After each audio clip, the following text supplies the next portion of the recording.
Selamat pagi semuanya. Puji Tuhan, pagi hari ini kita akan sebentar merenungkan firman Tuhan.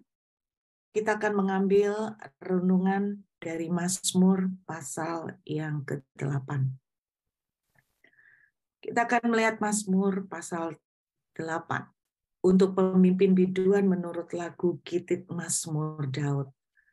Saudara, dari Mazmur 8 ayat 1 sampai 10 ada 3 hal yang ingin saya bagikan pada saudara, tapi sebelum itu, beberapa waktu yang lalu saya mendengar sebuah interview. Dan interview ini mengenai kehidupan Oprah Winfrey. Ya, mungkin ada yang belum tahu, Oprah Winfrey itu adalah seorang presenter yang top banget di seluruh dunia. Dan saudara, ada cerita yang menarik bahwa Oprah Winfrey ini punya latar belakang bahwa kehidupannya dulu itu susah sekali. Susahnya luar biasa.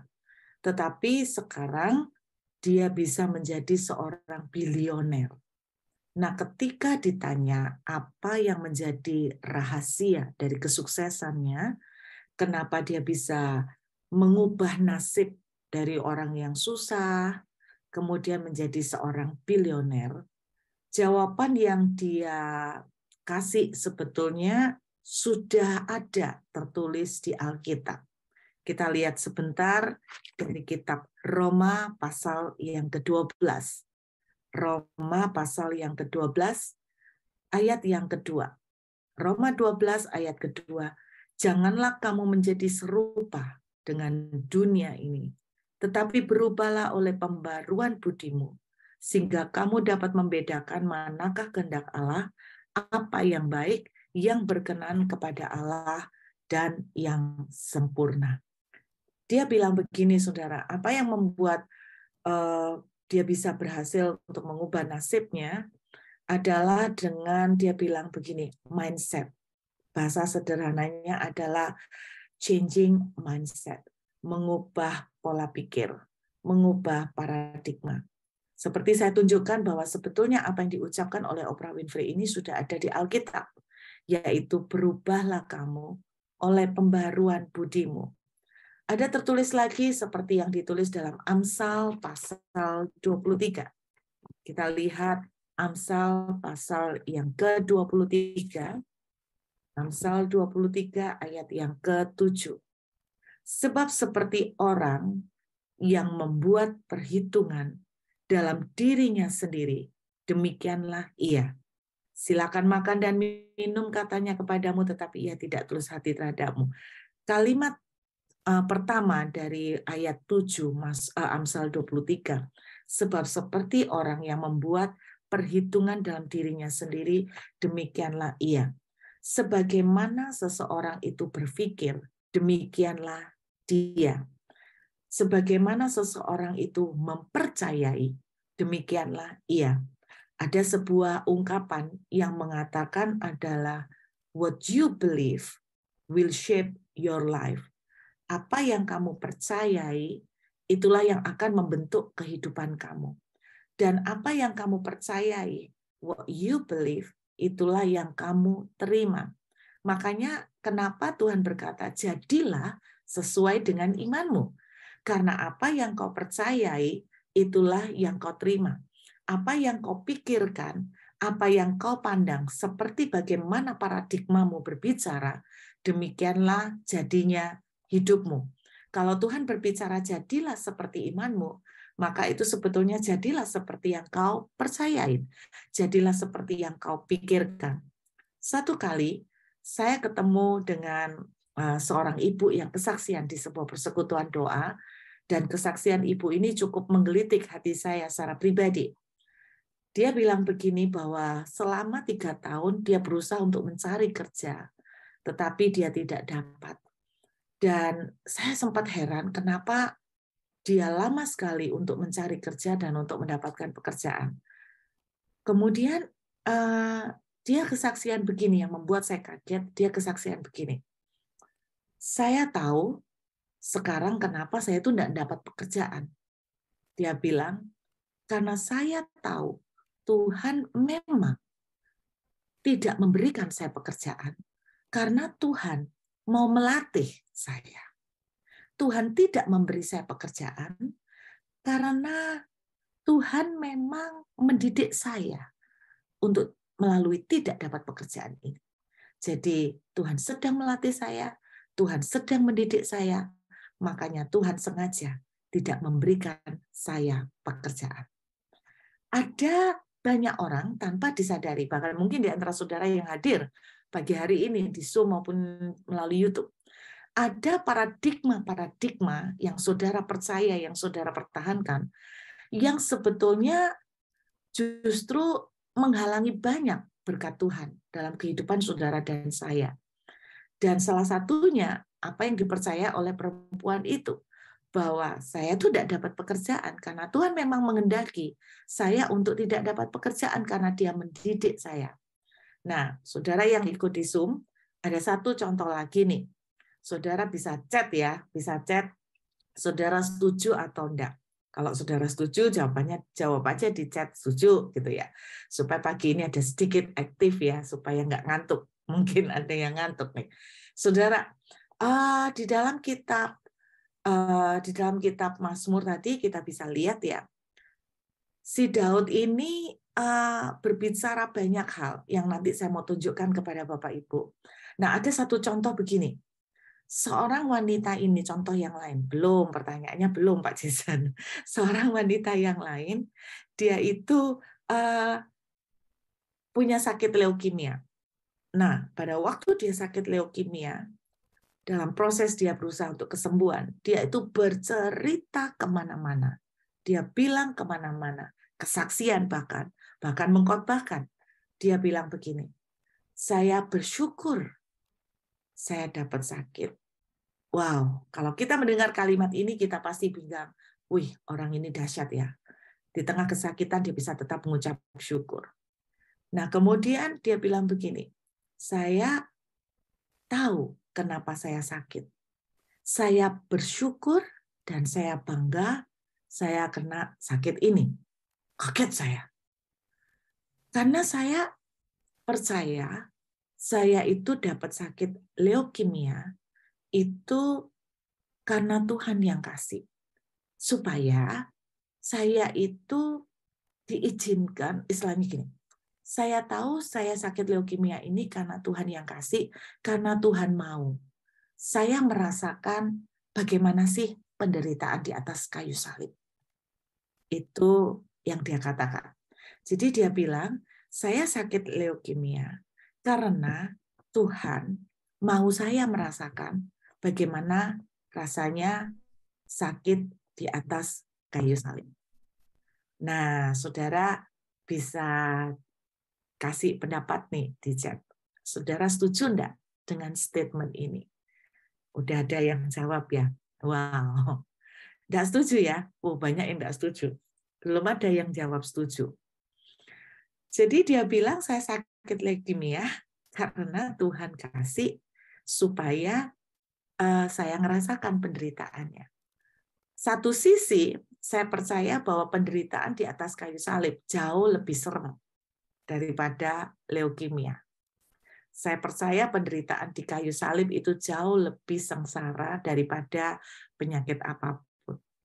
Nah, di mana-mana, terima kasih ya untuk pendapat-pendapatnya yang udah masuk, semuanya enggak setuju. Nggak ada yang setuju di sini sejauh ini. Nah, dia kemana-mana kesaksian seperti itu, dan kesaksian disertai dengan khotbah. Pada waktu saya mendengar itu, saya syok karena saya percaya mana ada seorang papa yang sengaja memberikan sakit supaya anaknya itu ngerasakan bagaimana papanya itu menderita. Seorang papa yang normal, saya tidak percaya akan melakukan itu. Apalagi papa yang di surga. Paradigma yang dimiliki oleh wanita ini telah tanpa disadari membuat dia tidak bisa mengalami kesembuhan. Nah, itu loh saudara, paradigma yang berbahaya. Nah, ketika saya membaca Mazmur 8, saya menangkap ada paradigma yang harus kita tangkap dari Mazmur pasal 8. Saya berharap bahwa paradigma inilah yang selalu boleh kita percayai di dalam pikiran kita. Ada 3 poin sebetulnya yang diungkapkan oleh Daud melalui Mazmur 8. Ada 3 hal yang saya simpulkan. Yang pertama, menurut saya dari tema yang cukup besar dari Mazmur 8 adalah bahwa manusia itu rapuh, manusia itu fana, manusia itu seperti debu yang sebentar lenyap. Saya akan mengajak Anda lihat ayat yang ke-5. Apakah manusia sehingga engkau mengingatnya? Apakah anak manusia sehingga engkau mengindahkannya? Jadi saudara, kata manusia yang dipakai di sini dalam bahasa aslinya adalah pakai kata enos.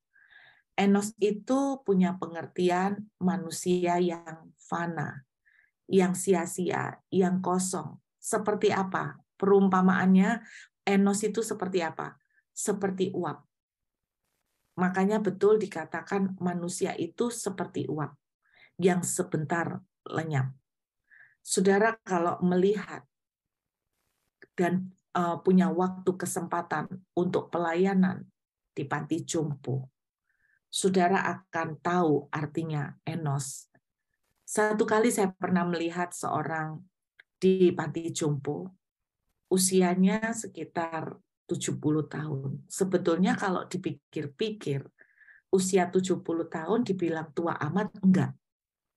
Tetapi dia terbaring di atas tempat tidur, sama sekali enggak bisa gerak, sama sekali enggak bisa beraktivitas, enggak bisa komunikasi, betul-betul lumpuh. Kalau istilahnya di Australia, dia itu masuk ke dalam stage atau level tinggal tunggu waktu. Jadi nggak bisa diapa-apakan. Diobati juga nggak bisa, di terapi apapun nggak bisa, tinggal tunggu waktu sampai Tuhan bawa pulang. Nah, pada waktu saya punya kesempatan untuk melayani orang ini, pasien ini, saudara, saya istilahnya membasuh badannya. Sepanjang hari yang dia lakukan cuma satu, mengerang. Dan pada waktu saya membasuh badannya, terus terang, saya nangis, saudara, ketika saya melayani wanita ini. Saya nangis. Dan yang membuat saya ngenes nih ya ceritanya, di samping ranjangnya dia ada sebuah foto. Sebuah foto, di situ ada tulisan ulang tahun yang ke-50. Ulang tahun yang ke-50. Saya tahu banyak di antara saudara mungkin yang belum usia 50. Tetapi pada waktu saya melayani itu usia saya hampir 50. Saya sekarang 50. Nah, terus saudara ketika saya melihat fotonya celebration 50, umur 50, saya melihat penampilannya sama sekali beda dengan sosok yang saya lihat di atas ranjang. Yang di foto saya lihat gemuk, segar, dan mukanya betul-betul masih cantik. Sedangkan yang saya lihat di kasur itu seperti umur 90 tahun lebih. Padahal umurnya masih 70 tahun. Nah, saya tuh kaget tuh gini.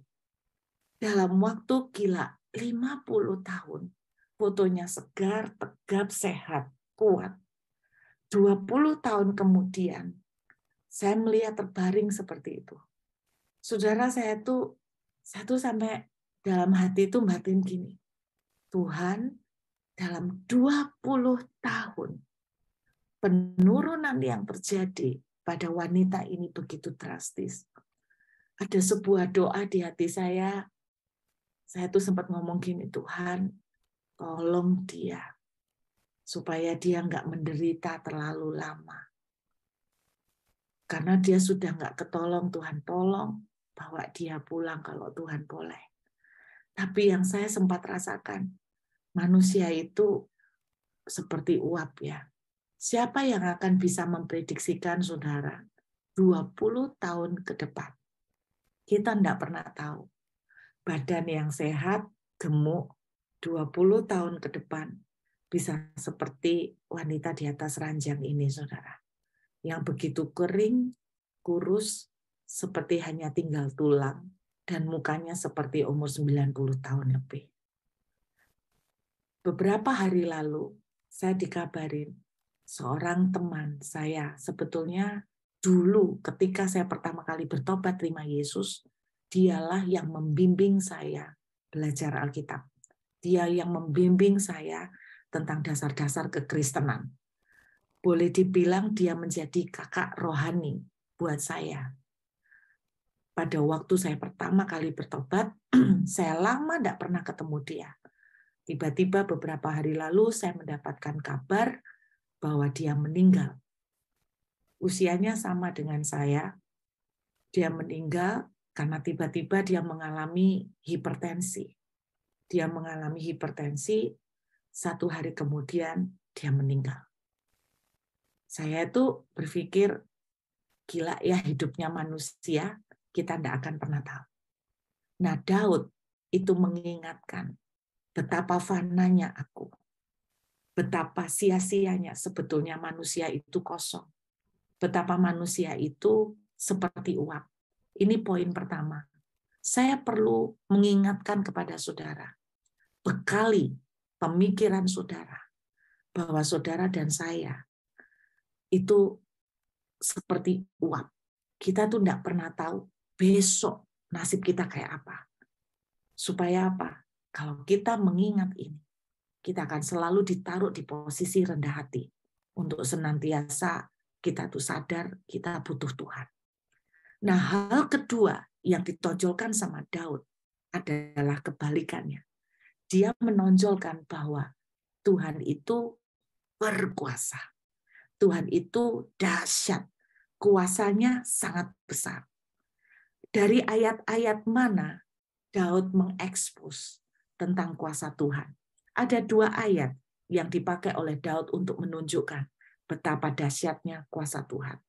Ayat yang keempat, jika aku melihat langitmu, buatan jarimu, bulan dan bintang-bintang yang kau tempatkan.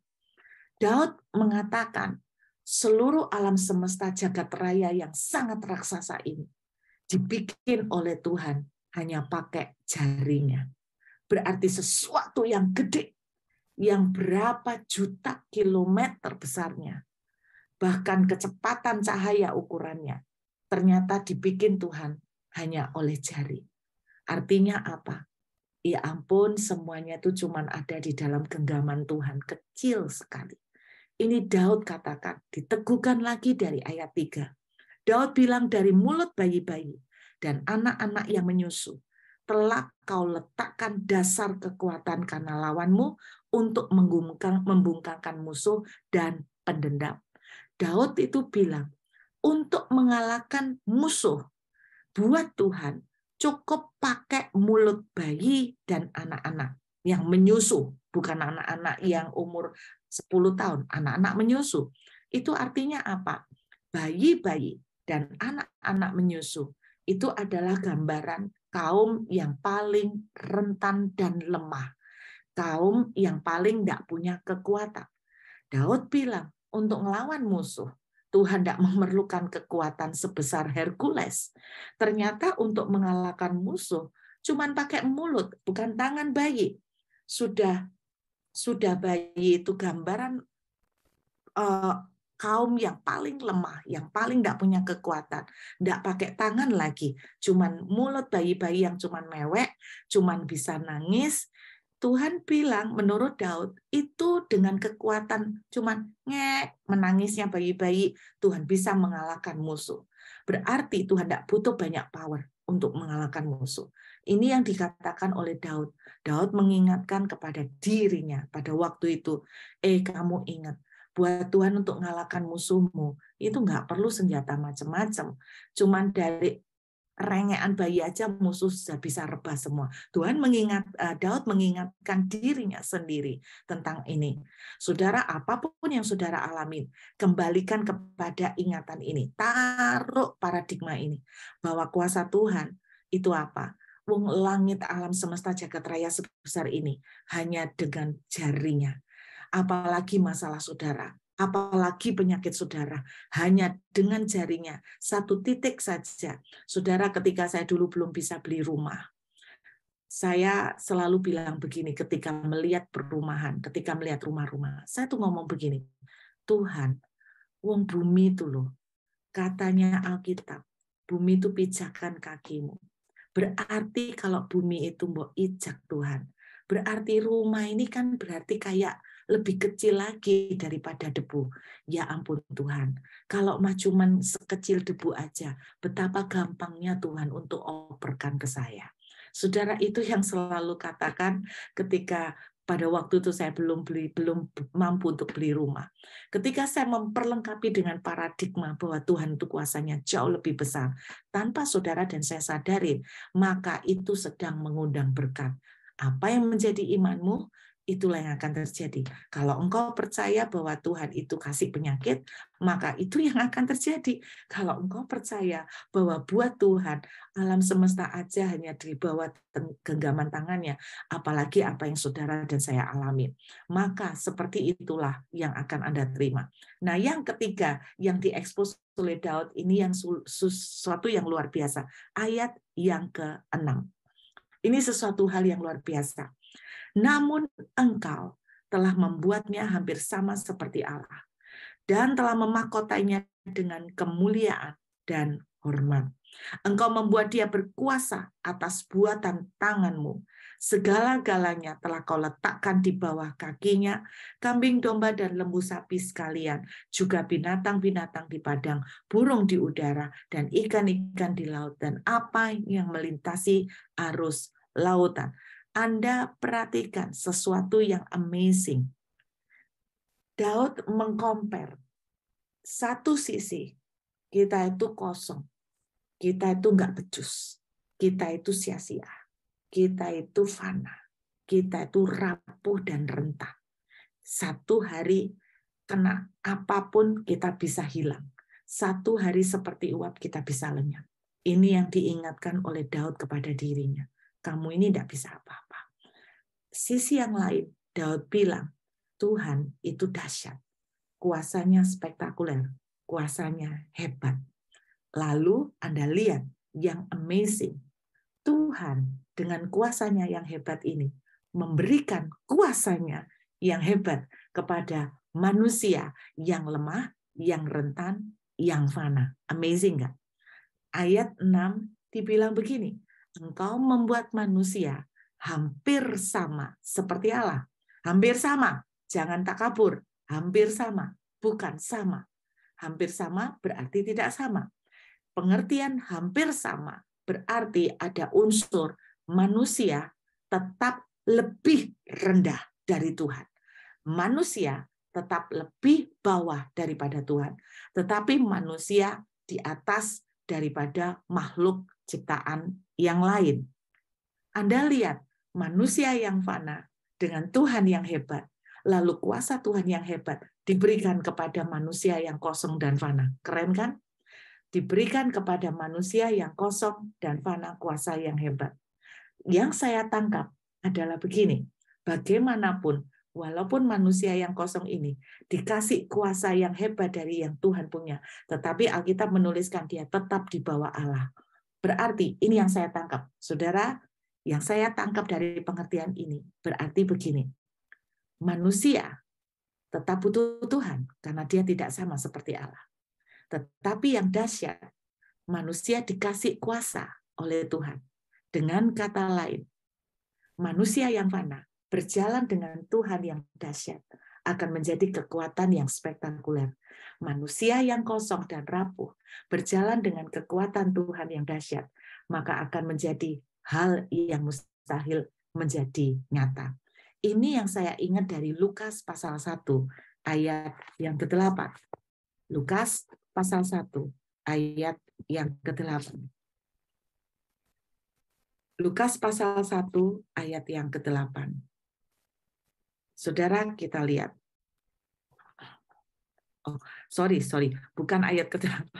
Lukas pasal 1 ayat yang ke-38. Ayat 37 kok, 8. Lukas 1 ayat 37. Kita lihat Lukas pasal 1 ayat 37. Sebab bagi Allah tidak ada yang mustahil. Terjemahannya kurang tepat. Lihat. For nothing is impossible with God. Tidak ada yang mustahil bagi saudara dan saya yang fana ini with God. Kalau bersama dengan Tuhan. Kalau saudara sendirian, saudara fana. Dan ketika Tuhan menaruh kuasa, tapi saudara tetap ingat, saudara bukan Tuhan. Berarti masih banyak keterbatasan dan kekurangan. Namun ini yang Daud ingatkan.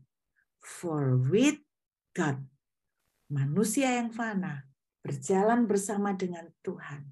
Nothing is impossible.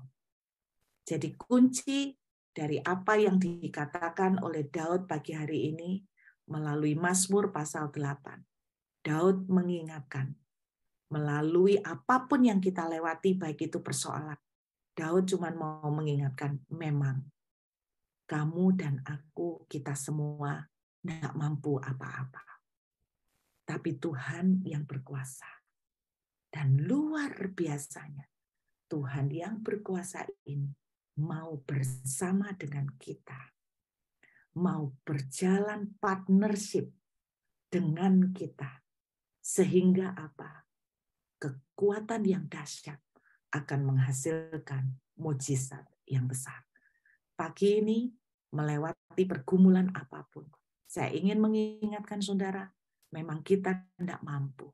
Memang secara manusia kita tidak bisa. Mungkin ada di antara saudara sedang bergumul kepengen beli rumah. Dan kita bilang beli rumah itu tidak mungkin. Saldo rekening saja tidak nutut. Tapi saya mau ingatkan, memang kita tidak bisa. Tapi Tuhan itu luar biasa. Alam semesta sebesar ini hanya dengan jarinya. Apalagi cuma satu rumah. Betapa dahsyatnya. Dan yang luar biasa, di ayat 6-8 dari Mazmur pasal 8, Daud mengingatkan kita semua, siapakah saudara dan saya yang fana, yang begitu dikasihi Tuhan, sehingga ia mau berjalan dengan kita, memberikan otoritasnya dengan kita, sehingga apa? Apa yang tidak mungkin menjadi mungkin. Saya mengencourage saudara, jangan pernah bermimpi yang kecil. Mimpilah yang besar. Bukan karena saudara hebat, tapi karena saudara berjalan bersama dengan Tuhan.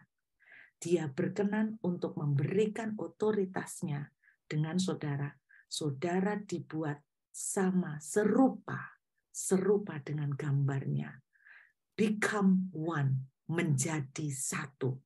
Sehingga apa yang mustahil menjadi mungkin.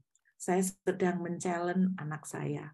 Saya sudah juga men-challenge saya sendiri untuk melakukan sebuah mimpi yang besar. Jangan pernah bermimpi kecil, walaupun keadaan sulit. Daud mengingatkan kepada kita bahwa Tuhan yang dahsyat ada bersama dengan kita pagi hari ini. Sehingga nothing is impossible with God. Mari kita siapkan hati untuk perjamuan kudus. Saudara, melalui perjamuan kudus pagi ini, kita juga diingatkan. God is with us. Tuhan berjalan bersama dengan kita. Ini yang Tuhan ingatkan. Yuk kita bawa dan siapkan roti dan anggur. Mari kita angkat sama-sama roti di tangan kanan kita. Terima kasih Tuhan buat pagi hari ini. Inilah tubuhmu yang dipecah buat kami. Saat kami makan roti ini, inilah yang kau katakan Tuhan, bahwa kami di dalam Engkau. Engkau di dalam kami. Sehingga tubuh yang fana, tubuh yang rapuh ini, menjadi satu dengan Yesus yang sudah mengalahkan maut dan kematian. Sehingga kuasa itu menjadi ada di dalam kami.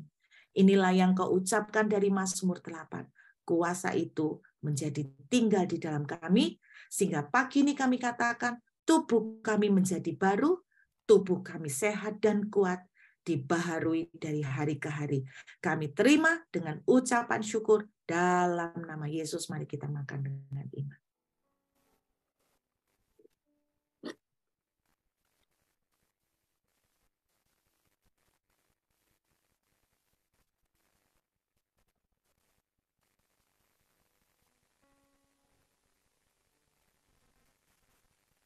Mari kita angkat anggur di tangan kanan kita. Terima kasih buat darah-Mu, darah perjanjian baru, yang kau tumpahkan bagi kami semua saat kami minum anggur ini. Kami sungguh-sungguh menjadi satu dengan Engkau. Sehingga segala kefanaan kami telah diangkat, kefanaan kami di-cover, dibungkus dengan kekuatan ilahi. Itu yang sebabnya kami percaya. Pada waktu kami lemah, kekuatan-Mu menjadi sempurna dan nyata. Saat kami minum anggur ini, kami dibebaskan, kami disembuhkan, kami diberkati. Dalam nama Yesus, mari kita minum dengan iman. Haleluya. Terima kasih Tuhan buat tubuh dan darah-Mu. Terima kasih buat segala kebaikan-Mu. Bagimu segala kemuliaan selama-lamanya. Amin.